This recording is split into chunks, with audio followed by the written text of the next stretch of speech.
happening screen. There we go.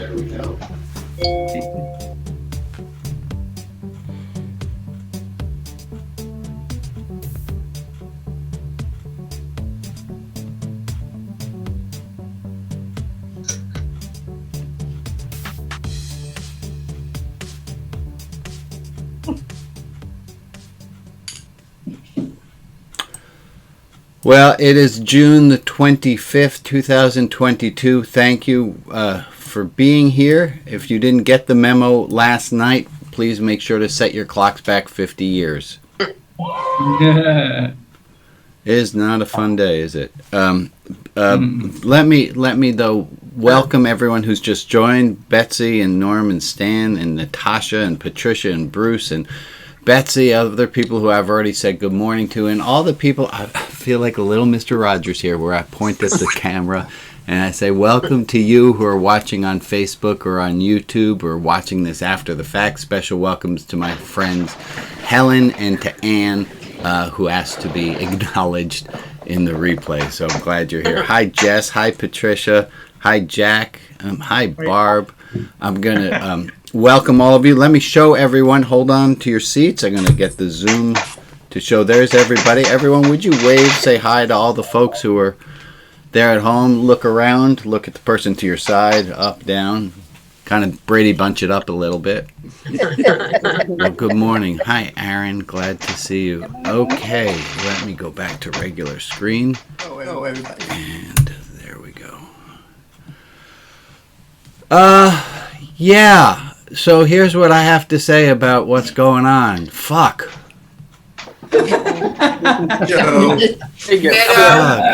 I saw a sign. More need be said. Yeah, I'm going to pull it up. We went out to march yesterday because that's what we all do. And I saw this sign. Hold on. It should focus. I need it. It's out of focus. Hold on. Yeah. Hold on a second. Give me a moment. You see that about set your clock back 50 years before you go to bed tonight? You should set your clock back 50 years before you go to bed. Yeah. Oh, yeah. So I think we need to talk about the elephant in the room, elephant being the sign of the Republican Party, or as it is. So I had plans of what we were going to talk about today, and we are going to be shifting plans. I do want to make an acknowledgement first, and I'd love to hear from some of you as well, that the land that I am currently sitting on was the land of Clackamas indigenous people, and I'm not quite sure they were properly compensated for the land, and I need to do some more research into that, and I would love to hear from some of you. And I was told that we shouldn't call ourselves allies.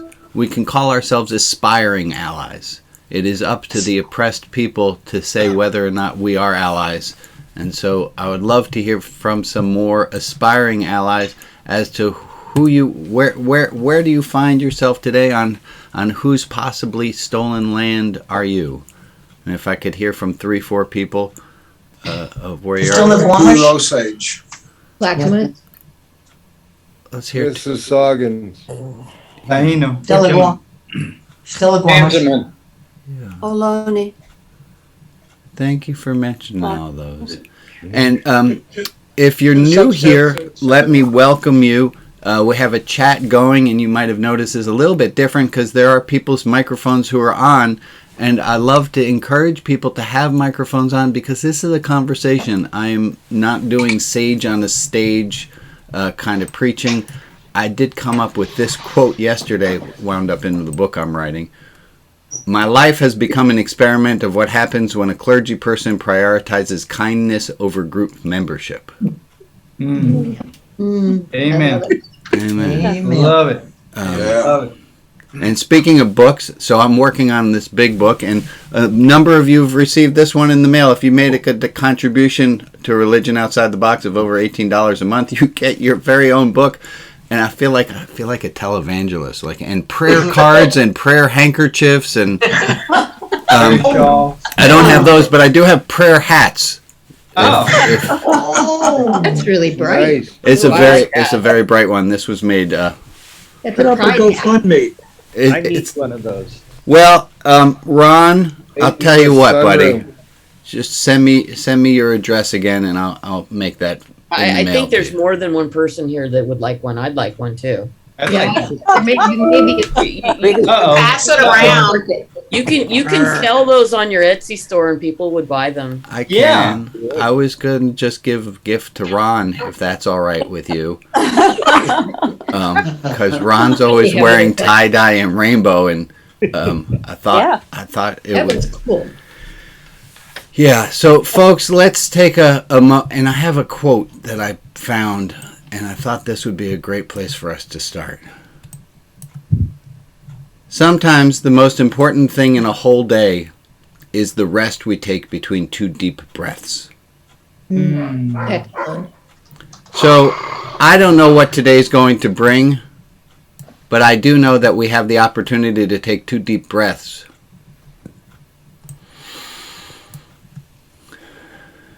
And I'm going to ask us to do that.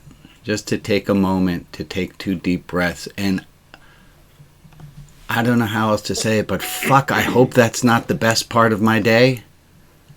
But with the news as the way the news is and feeling it's hard. And maybe taking a deep breath, taking a little rest between two deep breaths might be a really important thing to do. Yeah. I watch news very selectively.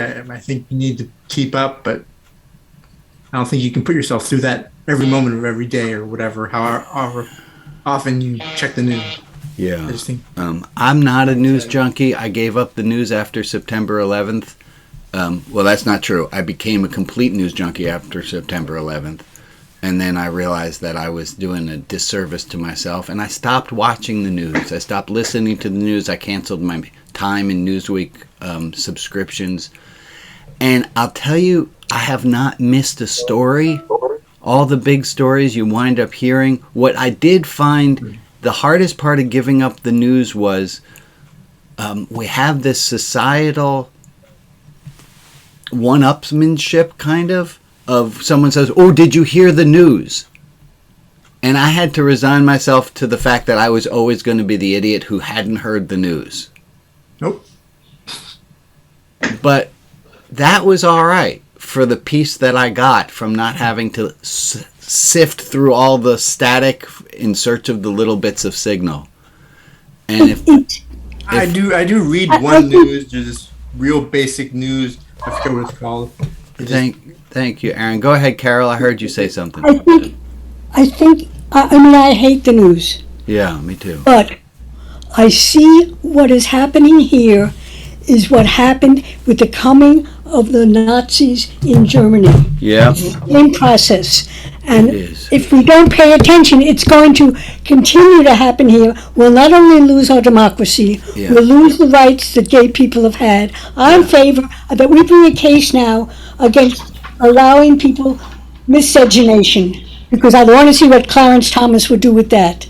What was the word you used, Carol? I don't know it. Miscegenation. Help me explain that. Misogyny.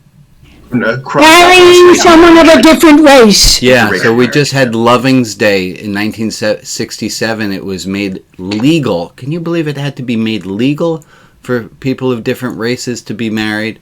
I know that, and I know people who didn't know where to get married and so on. But what I'm saying, I want to see what the heck Clarence Thomas is going to do with that. I do. Nothing. I do. He'll do I do nothing. as well. I think. Probably not. He doesn't recuse himself now when his wife marched with the Proud Brothers. You're Yeah. right.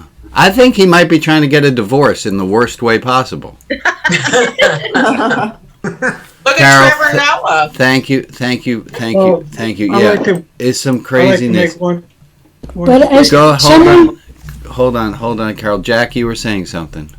The only crime that God has the hardest thing to forgive is hypocrisy. Yeah. Amen. Thank you. And Jordan, you have your hand up. Thank you, Jack. Yeah, thanks, Rabbi. Everybody, I've been feeling really sad, and for me, the best antidote to despair is action. So, Do you have an idea to give people, Jordan, by any chance? We do. I do a lot of work with an organization called Sister District. They're wonderful. They help to elect pro-choice state legislators. State legislatures is where the next fight is, folks, because that's where we can preserve abortion rights and all kinds of rights. So I'm going to paste some information in the Zoom chat. If you have more information, I'd be glad to chat with you. Please reach out to me. So, Jordan, I'm going to just jump on that for a second. So you mean right after this, there's a Zoom call that people could join where they make phone calls to citizens in other states, helping to elect and give name recognition to candidates? I might know about this because I do it myself. And I hate to say it's kind of fun. It is fun. If you've never done phone banking before, I know it can be scary, but talking to actual voters is tremendously effective, can be awfully rewarding. Yeah. We do it at 11 o'clock Pacific on Saturdays, so you don't have to miss Rabbi Brian's service. Yeah, and we're calling into North Carolina now, which is a real battleground. It could be the only state in the South where women can get an abortion, but there's a Democratic governor, Roy Cooper. He can veto bad legislation for now, but we have to prevent a Republican supermajority, which is like a razor-thin margin. So anyway, if you want more information, there's stuff in the Zoom chat. I would love to chat with anyone. And in case you're not able to get onto the Zoom chat, I just put it up here on my screen. Hold on. It's a little bit hard to read, but it's worth it. If you do a Google search for Sister District, you can find out more about making phone calls. And the making phone calls to random people, I can tell you 9 out of 10 phone calls you make, nobody answers the phone. and of the ones that you make and someone says you've got the wrong number, that's actually really helpful too, because you wind up helping people clean up the voter lists. And it's a great thing to volunteer some time to do. Thank you, Jordan, for bringing that all to our attention. I'm going to go. We have some hands up, Alex, and then Aaron, and then Jocelyn. This is sort of a practical reaction to this. If anyone in this group knows of someone who needs to make an emergency vacation to California, Scott and I live within an hour of 2 regional airports, and we have a camper that someone can spend the night in. So if they need to make a short emergency vacation to California for reasons that I'm not going to say because there's certain places that is now a problem, get in touch with Rabbi and we'll hook you up. Alex, that is very generous and very kind, and thank you very much for offering that. Yeah, Aaron, and then Jocelyn, then Julie. Well, I mean, I don't want to be real preachy here, but my mother was an abortion clinic nurse, and she risked her life every day when she did that. I didn't realize that when I was young, but it was important to her. So I'm pushing the importance of civil rights, these civil rights for people. So Amen. It's important to you. Do something if you can. Thank you, Alex. Thank you, Aaron. Go ahead. Who is next? Jocelyn. Yeah. So my family has the right wing people in it and left like me. And they're yesterday set off a firestorm. And my precious niece, who is at the age of risk, was so stressed out, and she lives in Utah. And she had Andrew Jill is mad at me because I'm on Rabbi Brian. And so it's a really hard thing to have to explain to her that sometimes you can't argue with a brick wall. Yeah, we're going to continue talking about that. Yeah, that's what I want us to talk about today, Jocelyn. Thank you. I want us to talk about what are the right ways. I think we all know a lot of the wrong ways of what to do, but what are the right ways of doing this? Julie, thank you for sharing. Go ahead.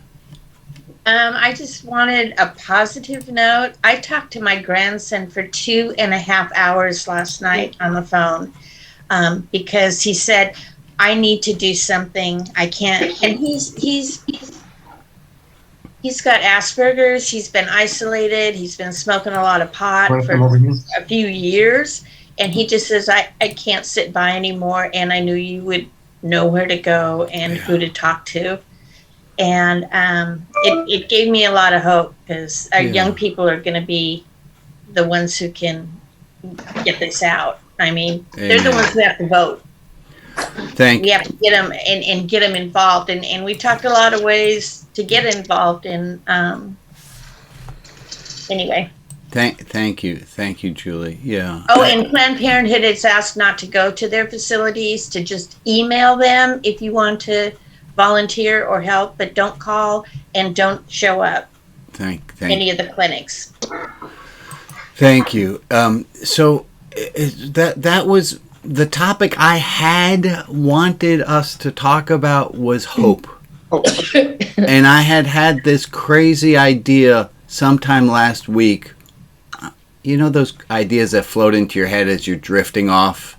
And I had this thought of, what if, and I thought this early in the week. Today's the 25th. Yesterday was the 24th. But earlier in the week, I thought, what if I made the 24th of every month Hope Day?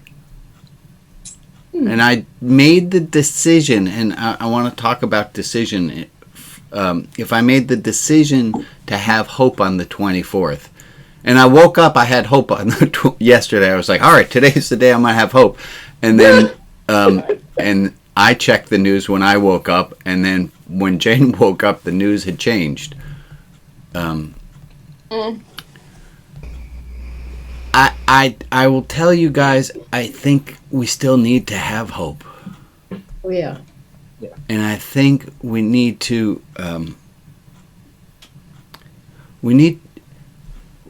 Alex, there's a video I wanted us to look at, which is related. Alex, are you able to pull up that video? There's a video about anger. Alex, I want to give it a little introduction before we watch it. But Alex, are you able to get that going? You're on mute, though. Okay, one moment. Great. Yeah, I can. I just got to get it queued up. Okay, give me a second to introduce it. This is a video that I saw a little while ago about anger. And I had never considered anger in this way. And we've talked about anger. And hey, I don't have to ask for a show of hands who's feeling angry. So I have it whenever you're ready for it. I got it. Because I think we're all furious. We're all really angry.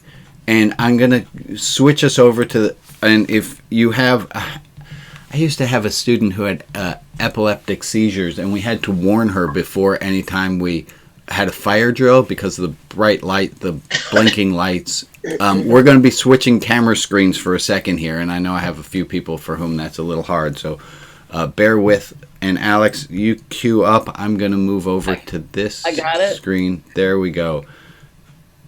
And if you would play us that movie. Anger is not a feeling. Anger is the expression of a feeling, a secondary emotion. Anger is a self-soothing technique which pushes aside uncomfortable feelings. A script learned early in life to deal with difficult to express feelings. If you look at anger as a self-soothing technique rather than as an emotion, it leads to some surprising conclusions. Rather than manage anger, why not look at what it expresses? Take a close look at its hidden roots. Expressing our feelings through anger may be soothing, but can lead to remorse without dealing with the underlying feelings, without sorting anything out.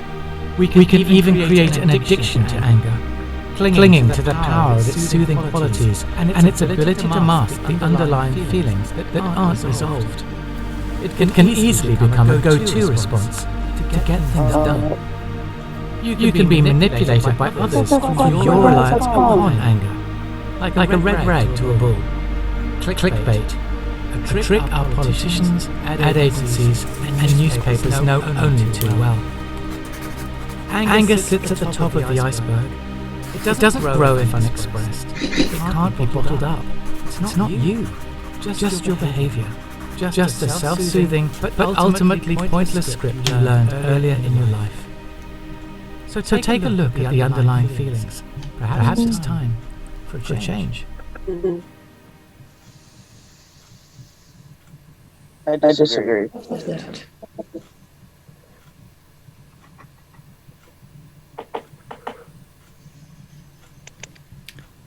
Thank you, Alex, for playing that. I'm going to go back to my regular screen.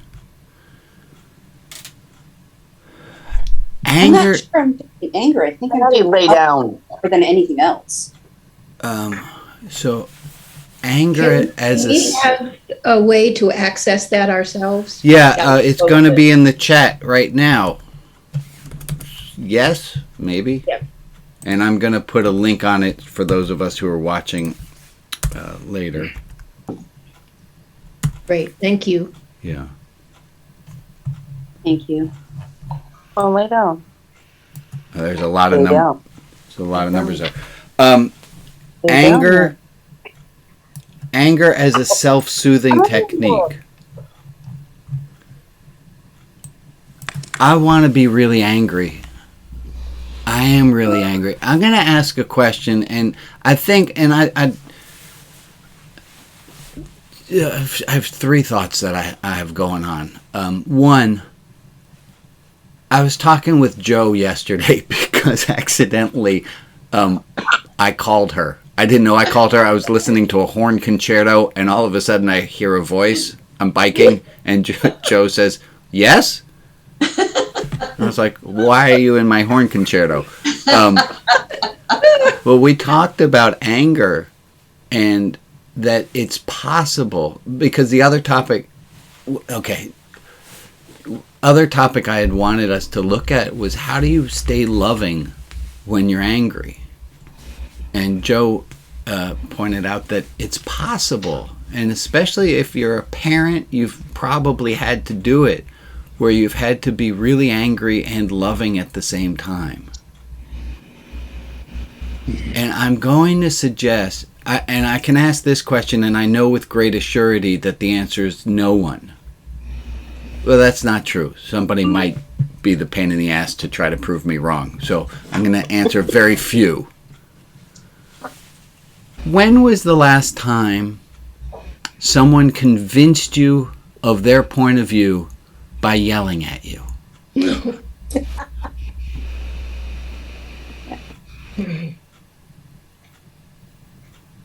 It doesn't work. We have to do, and we've talked about this in the past, it was how to do anger the right way. And it's Annie, we had to we figured out the phrase, it's okay to be mad, you just can't be mean. I like that. Yeah. It's one thing to be mad, and that's what this video was showing, is that you can get really, really angry, and it's a self-soothing technique, but that doesn't give you the right to take it out on another person. You can be horribly disappointed in your child. You can be horribly disappointed in your relative who's on the other side of this than you are. You can be horribly angry, but it doesn't give you the right to be mean. In fact, I dare say, if we are mean, it gives them further ammunition, and that's not going to work. There was a quote on the Progressive Christianity site recently that said, "We keep trying to use the tools of Rome to overthrow Rome." You can't do it with the master's tools. We're only going to be able to bring this world into a more loving, kind place. Well, you can finish that sentence. Yeah.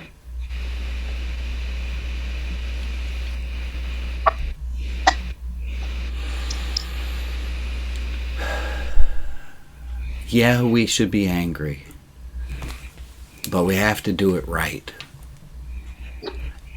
I had breakfast with a conservative Christian friend of mine yesterday. We didn't discuss I couldn't bring up the court case yesterday with her.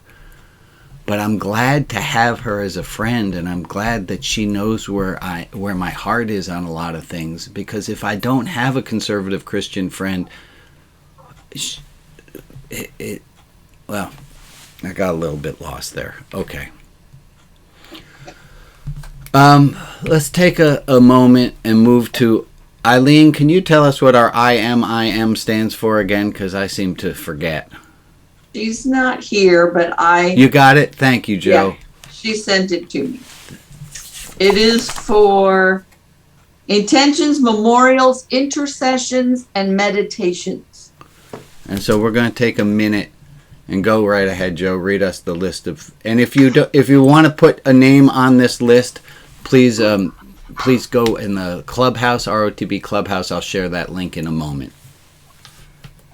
Okay, we'll start with April. April's cousin, Alex, Diane, Michael Ox, Carol Ox, Marty H, Marilyn G, Kip, Rita S, Amy, Lauren B, Lauren L, Betsy M, Francis, Maria, Rima, Abbas, Jessa and family, Elizabeth and her parents, Vashti Ross, Amy McMahon, I think it is, Mark W, Michelle W, Emily Olson, all the women and girls of the United States of America, Anna K, Frankie D, Kathleen, Eileen, Eloise, Adam, Athena, Evelyn, and all ROTB attendees. All right, well, let's take 1 minute of silence for this IM, interstitials, memorials, intercession, and memories. And let's do that right here at 45.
Okay, I have two quotes I want to bring on. One is a bit of a deep one, but let's see what we can do with it. Pain is nothing but the surprise of not meeting each other. Pain is nothing but the surprise of not meeting each other. I'm going to let that one simmer and sit for a bit, and I'm going to bring us a second quote from James Baldwin. I imagine one of the reasons people cling to their hates so stubbornly is because they sense once hate is gone, they will be forced to deal with pain. Yeah. I imagine one of the reasons people cling to their hates so much is because they sense once their hate is gone, they will be forced to deal with their pain. Easier to be angry or easier to be sad? I think it's easier to be angry. Goes to that video we just watched. Makes us soothed. We can feel soothed by shouting and screaming. It helps in the short term.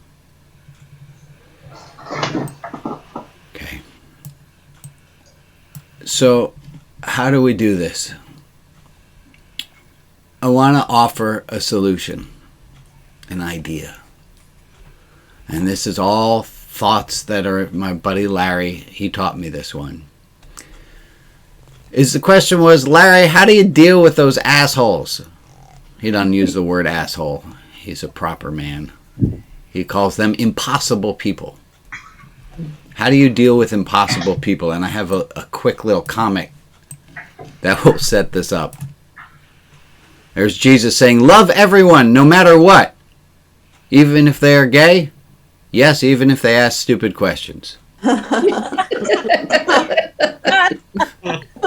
That's very nice. Love everyone no matter what, sure. How do you deal with impossible people? Now, there are two answers to that question. There's the how ought one deal with impossible people, and then there's the second and very different answer of how we do deal with impossible people. Yeah. Let's start with a list of here are the stupid things that we have tried in our time. What are some things you've done to deal with impossible people that have not worked? I don't want to know about the things that work. I want to hear what are some of the verbs of what you have done that do not work in dealing with impossible. They're not there. Ignoring them. Thank you, Rag. Pretend that they're not there. Give me another one. Go ahead, Shmuley. Argue back. Argue back. Does not work, but golly gee, we've tried that one. Ron, go ahead. Oh, I'm Prove them wrong. Sorry. Thank you, Aaron. Prove them wrong. Ron, were you saying something or you just had your hand in the air? I just had my hand in the air. Okay, folks, high school teacher here. You put your hand in the air, I'm going to notice it. You scratch your head, I'm going to notice it. That's how this works. Alex, you just scratched your head, and I just noticed. Yes, I did, but Yes. I have nothing. Other, hand up, though. Go ahead, Ginny. Something you've done that you know does not work, yet you've done it to try to deal with an impossible person. Yeah, offer logic. Logic, right? Oh, yeah. Don't work. Well, if you just saw bop, bop, bop, bop, bop, and they don't. No, they ain't gonna see it. I'm going to take a quick sidebar on that one. I used to teach this to my high school students. This is the work from a woman named Catherine Schultz, S-T-S-C-H-U-L-Z, Schultz. And she said, when you first are confronted with somebody and they don't agree with you, the first thing you do is you assume that they didn't understand what you said. Mom, can you take me to the mall? No. Yeah, but you don't understand. I need a new pair of jeans. And so the next thing you do is you logic with mom. You say, hey, Mom, would you take me to the mall? You said I needed to look more presentable. And Mom still says no. So first you think they didn't hear you. And then you think they didn't quite understand logically why. And then when Mom says, still, I won't take you to the mall, you have nothing left to do because you know that they understand. You know that they're capable of logic. So the next thing that you do is you assume, Mom, you hate me. That's a big leap. It seems to be, my high school students were very aware that this was the exact order that they went in. Go from, I understand, you have the logic behind you, you are obviously an evil mother. Things that do not work is logicking with people. So let's try the other side. What are some things that we have done? Well, I'll give you Aunt Larry's answer. And I'm going to send this to everybody who's here. Alex, would you put that in the chat, please? And if you're watching on YouTube or you're watching afterwards, shoot me an email and I will send you this. This is a little PDF that I put together based on what Larry said. It's called How to Deal with Impossible People. And I'm going to walk you through how to deal with impossible people, otherwise known as how to deal with assholes. And it goes like this. The very first thing you need to do is think, is this something that I need to do? Because if the answer is no, don't. Yeah. Next step is realize that it is possible. If it is something that you can do or you should do, the thing to know you should be doing, Larry says, is 4 letters long. And it's this. L-O-V-E. He says the thing to do with impossible people is to love them. Now, you might not want to do it, but let me go through all of his points here. He says the first thing you have to do once you realize that nothing else will work and that it is only love that will work, is you have to first realize that it's something you can do. Other people have done it. Nelson Mandela has been able to come to, he was a human being. Martin Luther King Jr. was a human being. The Dalai Lama is a human being. Human beings are capable, and they don't have any special powers you don't have. So first step is knowing it's love. Then is to realize that you can do it. Next is to realize that it's not easy. And Larry says it this far. He says, if you think you've come up with an easy solution for dealing with an impossible person, you're probably mistaken. Mm-hmm. If you think you have an easy solution, you're probably mistaken. So to realize you can do it, to realize that it is not an easy thing to do, and then to actively love that other person. Actively love that other person. It's not something you can do from afar. It's not simply telling, I'm going to quote here, it says, simply telling a person that you love them doesn't compare with showing it. You've got to take action.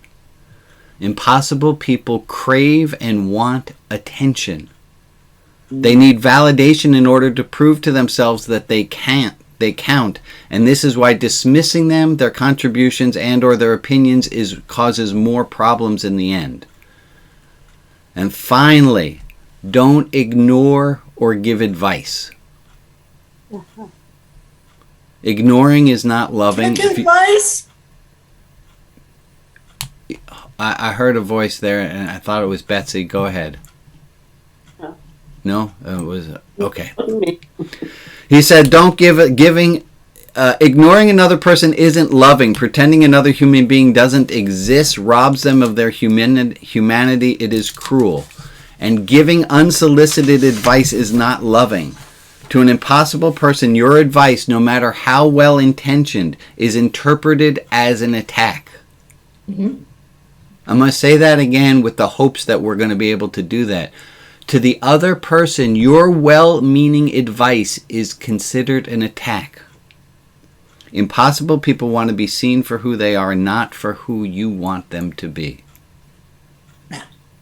Last time I was confronted by an impossible person, and unbeknownst to me at the time, after that individual finished his rant, intuitively I just said, "Thank you." Yeah. And he was totally flat-footed. He didn't know what to do. So he turned around to the other people that were listening to what was going on and told them, "Well, make sure that this guy, well, whatever he said." And he left. Yeah. He didn't know what to do. Thank you, Jack. Yeah, you're absolutely right. Now, one of the things, and when people are in a heated argument, a loud heated argument, now, of course, sometimes that happens when there are just two people. But often it happens when there are bystanders, when there are other people in the room. And the sociologists say that what you're doing when you're arguing with another person voraciously is you're not so much trying to convince them, because we've already said that no one gets convinced by being yelled at. So what you're doing is you're not trying to convince that other person. You're trying to convince all the people who are around you listening that you have more logic, that you have more heart than that other person. And that you're not actually arguing with them, you're arguing to gain supporters around you. I had never considered that until I heard it. I ask you to consider it as well. It has led me, when I hear my children fighting, to think, are they fighting just to hear, just so that I'll hear and take one of their sides? And I will say, I don't want to be the arbiter between the two of you. And if you're asking me to police in this matter, you're going to be asking me to police in all other matters. I don't think you want that. Okay, I went on a little bit of a tangent, but that's okay. It's all right. So, comments about this idea that even though okay, how many of you still want to be mad? Yeah, of course. Of course we do. How many of you do you think through my calm presentation have given you a little bit of pause to consider that maybe anger is not the right response? That we can be angry and we can be mad, but being mean and voracious, you know the word I'm going for, isn't going to help. Yeah. Okay. Shmuley, go ahead, my friend. I do agree with everything what you're saying, but I believe that there are some times when you have to shut the other person up. For example, I was sharing with you some time ago. There was this guy. Every time I would share something in Twitter, he would just insult me in several ways because he didn't agree with what I was saying. So I said, okay, let's talk things up via email. Because I didn't want him to expose himself so much because he was very insulting. So he insulted me more. I answered or I explained why I believed what I believed. It took about almost 200 pages. But anyways, he didn't read it. I expected that. He didn't read it, but he kept insulting me. So what I had to do was block him, actually. Yeah. Because I wasn't gonna take the insults, but mainly I was saving him from himself because he was making an ass of himself. Yeah, that's wonderful. For everybody. And I think that's the right answer. And that's why in this thing that Larry says, he says, see if it's something you have to deal with. And if not, block the person. Get out of there if it's only going to lead to more hatred. Right. Martin Luther King Jr., here's a great quote. He said, "Darkness cannot dispel darkness. Only light can do that. Hatred cannot dispel hatred. Only love can do that." And I do believe, if I dare quote Jesus, that Jesus is quoted as saying, love your friends is easy. Even assholes can do that. Okay, Jesus didn't say assholes, but Jesus didn't speak English. So Jesus said, anyone can love their friends. That's easy. Even assholes do that. It takes work to love your enemies. Mm-hmm. Or to like them. Or to like them, yeah. Okay. Dora Somebody who, I want to pause for a second and take a look around. Dora, you had your hand up? Oh, every time I put my hand up, I get shot out of the Zoom. So I don't know if I should backtrack. Hey, your opening comment made me know that you are not a waffler. You do have side of the fence you're on. My big question is, when you're talking about this, agree to disagree, that phrase. Yeah. I have a missionary gentleman with the LDS that lives next door to me. Uh-huh. And we had I don't want to say an argument, a discussion about gay marriage and stuff in the hallway. And he was adamant that it was a sin, it was an abomination, blah, blah, blah. And he's wrong. Well, exactly. Now, my point is get family, especially if it's family members, close friends that are believers that you love them to death. They're going to believe in the stuff that is absolutely detrimental to people's health, well-being, lives. You can't agree to disagree. Don't you need to separate and not have them in your lives because their actions, thoughts are detrimental to people's lives and health. Agreed. And you know that they're not going to change their. If you don't need to deal with them, look, I have a soft spot for door-to-door evangelists. I enjoy talking with them, but if it's not your game, you don't have no need to engage with them. I find that the more people who shut the door on of door-to-door evangelists, the more it convinces them that they're the only people in the world who love each other and that it's only people back at headquarters who are going to be kind to them. So I'm always overly kind to them just to piss them off.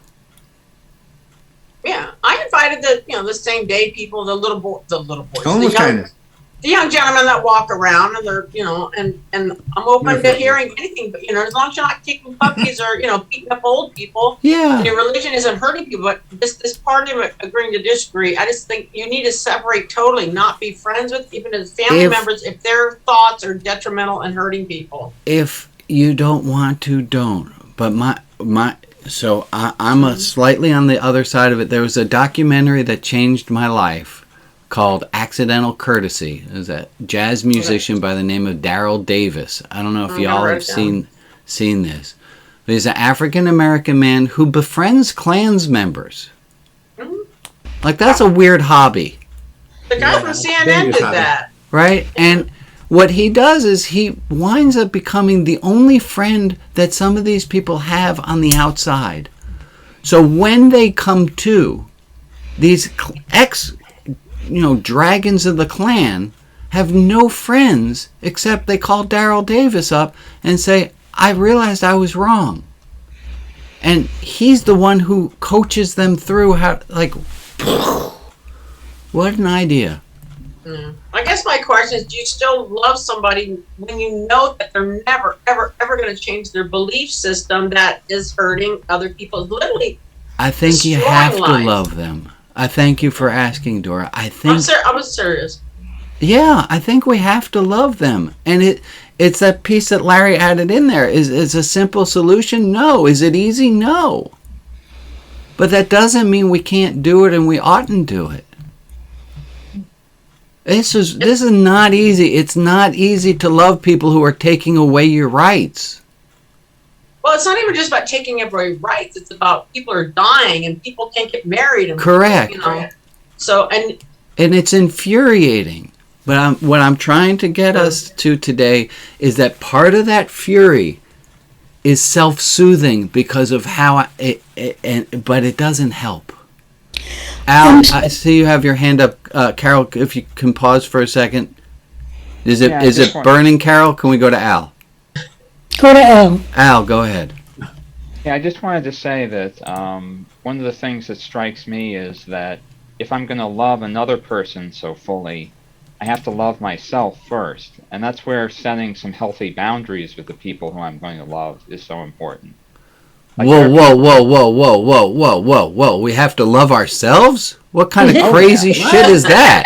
What's that? Yeah.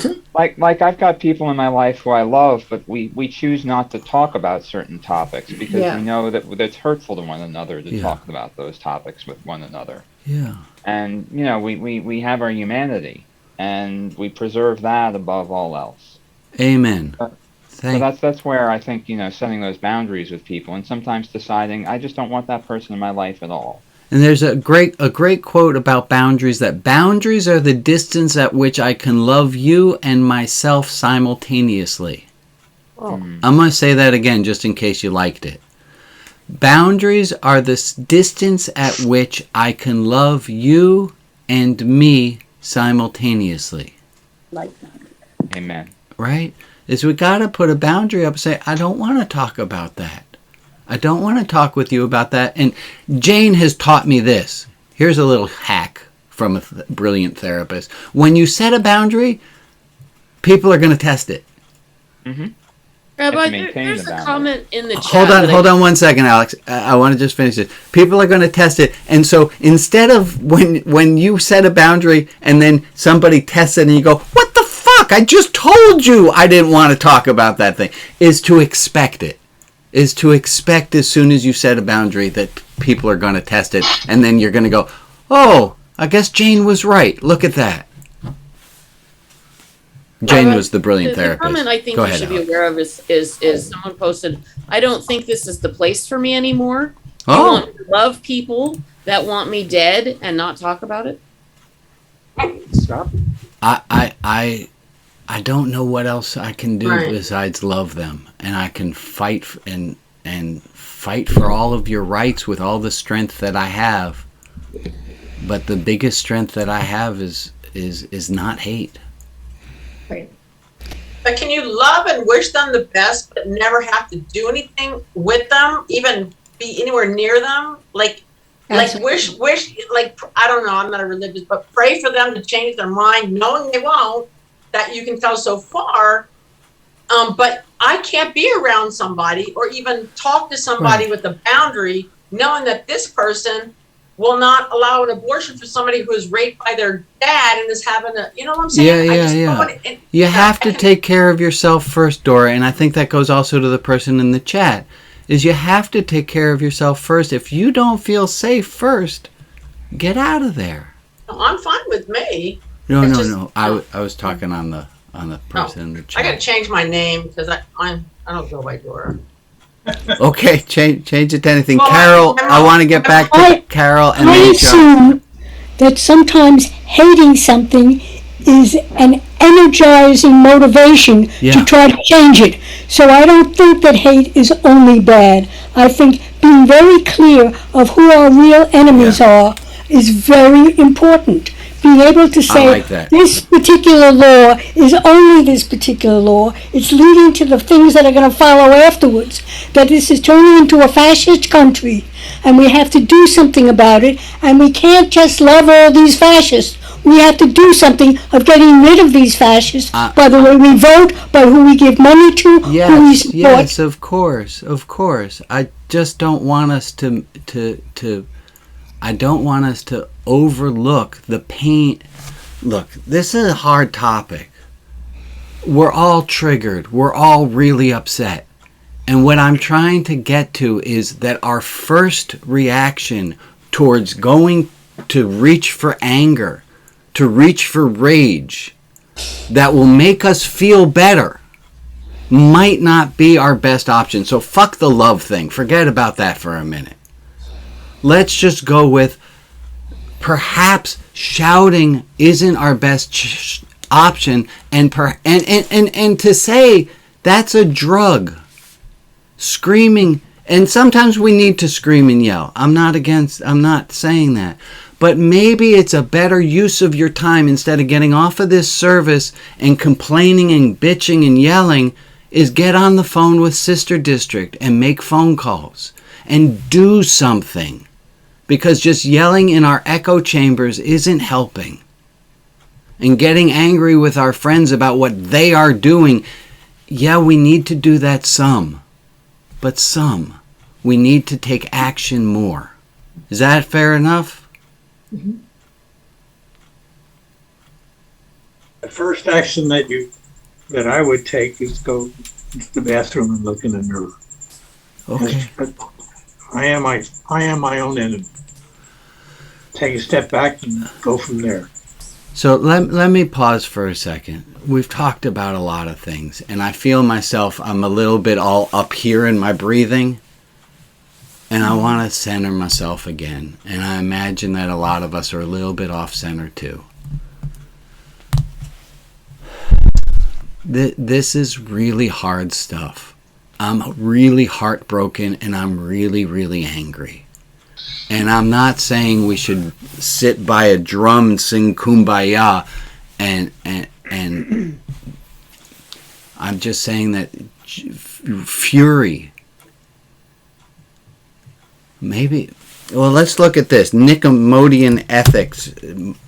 Aristotle. We've all talked about this a long time ago. Anyone can be angry. That is easy. But be angry at the right person at the right time, in the right amount, and for the right reason. That's not so easy. So let's look at our anger. Are we getting angry at the right person? Are we getting angry at the right time? Are we getting angry at the right amount? And that's a raisin, in case you needed to know. And are we getting angry for the right reason? And to do that, and not to go to just fury, because that's the wrong amount.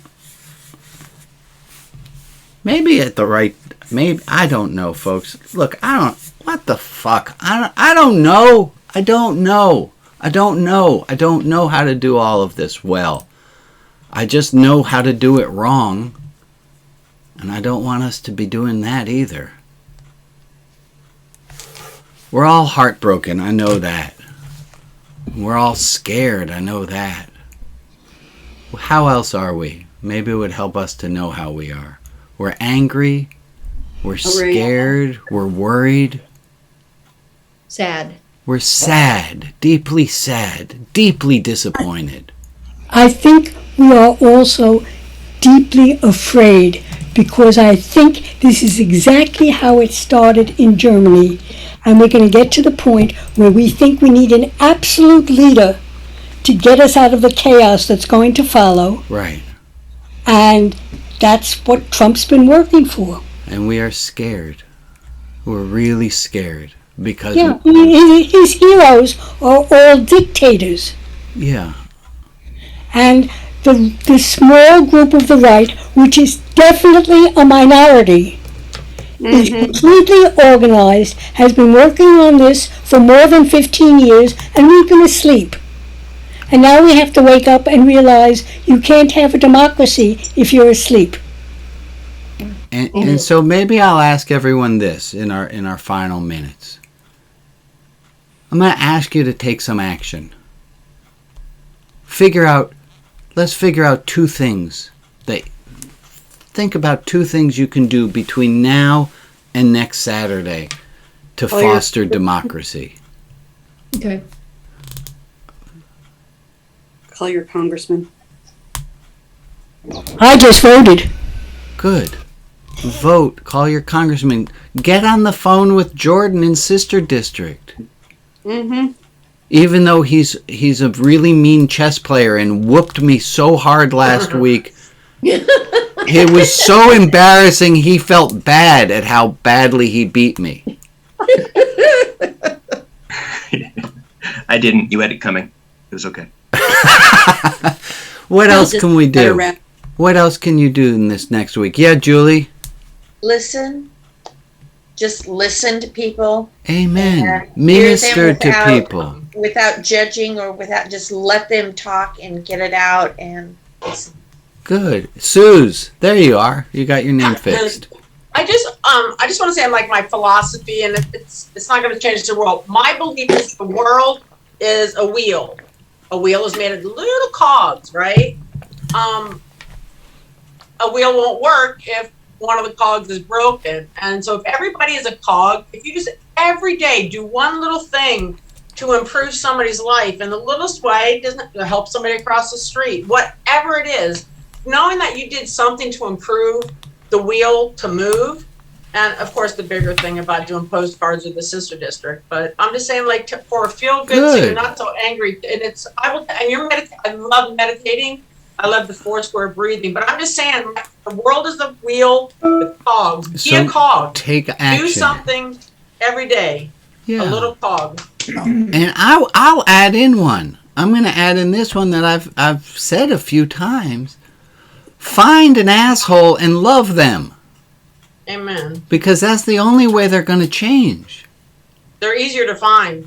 They are easy to find. Make a donation to Ellis. Stacey Abrams. Thank you, Emily. Ellis, what do you got? I've read and bought a book called Think Again, and it has so many really worthwhile ideas of how you deal with exactly what we're talking about. Good. And so much of it is not only to listen, but to ask inquiring kind of questions that gets them to talk about what it is that they believe, rather than don't ask them the why questions, ask them the what questions. I love it. I love it. And he gives, time after time, he gives examples of how things got changed, just like the person you mentioned a while ago that talks to the KKK people. Daryl Davis. It's that kind of attitude of building a bridge rather than trying to tear it down with our anger. Would you put the name of that book in the chat, please? And I'm going to pull us all together because I'm looking at what time it is. I do want to make a few announcements. If you are first time here, please stick around. We have an extra hour, which is not recorded, not on Zoom. Love you to join and stay. There's a group that meets at the same link Tuesday at 11 a.m. Pacific time. And if you've never been, and I'm going to change screens for a second. I hope I hit the right button here. Hold on. Oh, kind of, sort of. Here's our... Oh, I see what's wrong. This thing's open. Anyway, there's the newsletter. There's the clubhouse at mn.rotb.org, and you can see we have a feature on Linda, and we have a follow-up discussion on what's going on in the courts and how to do. So please join on one of those. I'll put the link right here. Also, if you would like to make a donation to keep this work going, please do make a donation at rotb.org. If you make a donation in the $18 a month level, you will get a copy of this, Rabbi Brian's Reluctant Revelation, which I know a lot of you have received in the mail because I just shipped a whole bunch of them out. It's a pretty fun read. I totally enjoy it. I read it and could not stop, and I read it all the way through on the first time. It just Yeah, and Ron, I'm now asking people, please read it slower because that took a really long time to write. I'm glad it was a really easy read, but come on, man, that was a long time of work. Or you can read it again and again and again. So let me stop the recording here and hold on. There's everybody. Oh, yeah, meditation. We did 7 minutes this week. Next week we're going to be up to 8 minutes at a time for meditation. So to please join Monday, Tuesday, Wednesday next week. And you can find links to that. And I'm going to ask everyone to wave to each other as we conclude our service here. And I'm going to stop the recording there.